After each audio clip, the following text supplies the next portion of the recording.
Пытанне гатоўнасці сельскагаспадарчых арганізацый да вясенне палявых работ у нашым раёне, аб гандлёвым абслугоўванні насельніцтва і іншыя былі разгледжаны на чарговым пасяджэнні раённага выканаўчага камітэта.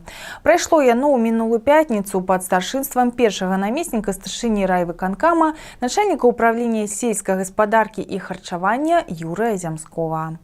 По першым пытанні пра гатоўнасць сельгасарганізацыі Шклоўшчыны да вясенне палявых работ выступіў галоўны дзяржаўны інспектар сектара дзяржаўнай інспекцыі па наглядзе за тэхнічным станам машын і абсталявання Управлення сельскай гаспадаркі і харчавання райвыканкама Сергей Сінакосаў. У сваім дакладзе ён распавёў аб забеспячэнні сельгасарганізацыі угнаеннямі і насенным матэрыялам, яго якасці. Было закранута і пытанне падрыхтоўкі сельскагаспадарчай тэхнікі да вясенне палявых работ. Сергей Владимирович адзначыў, што ў раёне ёсць 495 трактароў усіх марак, 69 з іх энерганасычаныя і іншая сельскагаспадарчая тэхніка, якая дазваляе выконваць увесь шлейф палявых работ у аптымальныя тэрміны. А па дадзеных на 16 сакавіка гатоўнасць машына трактарнага парка склала 90%. Па гэтым пытанні былі заслуханы таксама кіраўнікі сельгасарганізацый, у якіх тэхніка па дадзеных на мінулую пятніцу яшчэ не была гатовая да пасяўных работ. Па пытанні аб гандлёвым абслугоўванні насельніцтва раёна выступіў намеснік старшыні райвыканкама Михаил Куксянкоў. Ён адзначыў, што ў цяперашні час яго ажыццяўляюць 237 аб'ектаў рознічнага гандлю. У перспектывах адкрыццё гандлёвага цэнтра «Карона» і прыдарожнага кафэ ў Княжыцах. Разам з тым, за мінулы год у гандлёвых аб'ектах зменшылася доля тавараў айчыннай вытворчасці і былі зафіксаваны парушэнні правілаў абслугоўвання пакупнікоў. Былі заслуханы іх кіраўнікі, якім прадпісалі ўзмацніць кантроль за працай гандлёвых аб'ектаў і прыняць дзейсныя меры па недапушчэнні рэалізацыі насельніцтва недабраякасных тавараў і іншых парушэнняў. Усяго на пасяджэнні райвыканкама было разгледжана 19 пытанняў парадку дня.